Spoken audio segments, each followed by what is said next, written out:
Hi everybody and welcome back to my channel. I just wanted to sit down and do a quick video about autism and how it affects our family. So if you don't already know, my son Max, who is just coming up to 6, he was diagnosed as on the autism spectrum last February, so pretty much a year ago. And I would like to do some videos around that. So I just thought I would just go over how it all came about and where we are now. So I first started to be a little bit concerned when he was around the age of 18 months to 2 years. I started to notice things like he was very obsessive over certain things. So for Max, he was obsessed with hoovers, washing machines, plug sockets, things like that. And I'm not just talking, you know, like standard toddler, a little bit interested. He was obsessed. That was all he would do. He didn't play with toys or anything like that. I also noticed that he was extremely clumsy.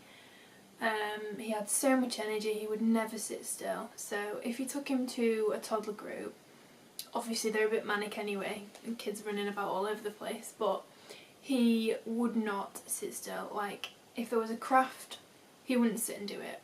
Not at all. I know some kids will sit there and do it for a couple of minutes, then they'll get bored and they'll move on. He just wouldn't do it at all. And then if there was story time and all the children would sit down and face the person that was reading the story, he would sit down and face the opposite direction. He just didn't seem to be aware of what other people were doing at all.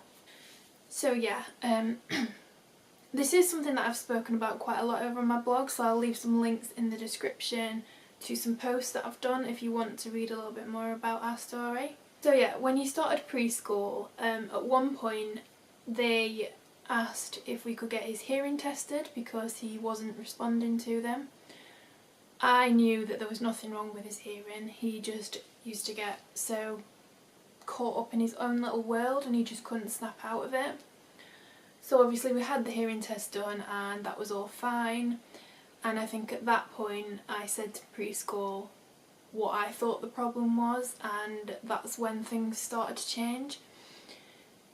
At that point they got somebody in to observe him and things went pretty quickly from there, to be honest. He was observed a few times at preschool and at home, and then we were told they had seen enough to refer him for a diagnosis.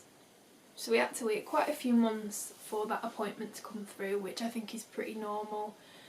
I had heard so many stories about people having problems getting their child diagnosed and it taking months or years, and so I was expecting when we went for the assessment that they would say they need to see him again in a few months because they're not sure, that he's too young maybe, or just a straight no.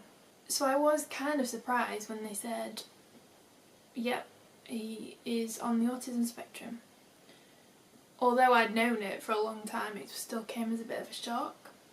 I think it's very different when a professional tells you that is what it is. I'm getting a bit emotional just thinking about it.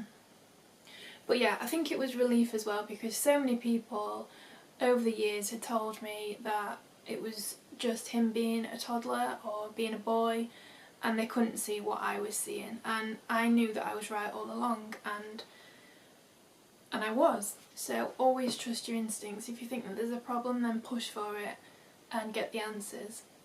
So yeah, he was 4 when he was diagnosed, and that was about a year ago. What's happened since then? Nothing much has happened since then, to be honest.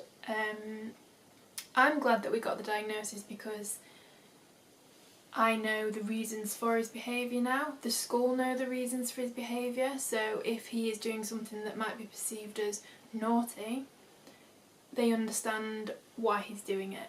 He does get some extra help at school now, he does get more one-on-one support, he is in a mainstream school. So yeah, I think that the biggest help has been at school because they can understand him better and they can give him the extra help when he needs it. But at home we do struggle with him. His behaviour at home is challenging, to say the least, and we haven't had any help with that, so if anyone can offer any advice there, anywhere that I can go to get some help, then that would be really good. But I think we've lived with this for so long and it's never got any easier that now it's just normal and you just kind of get on with it because it's not going to change, that's how it is. And I'm not saying it's always hard, there are good moments, of course there are, but it is difficult, I won't lie. So yeah, I think that's about everything that I wanted to cover. I just wanted to give you a bit of a backstory, but maybe I can go into certain things in a bit more detail. If anybody would like to know anything, then please leave me a comment. Subscribe if you'd like to see more videos, and I'll see you again soon. Bye!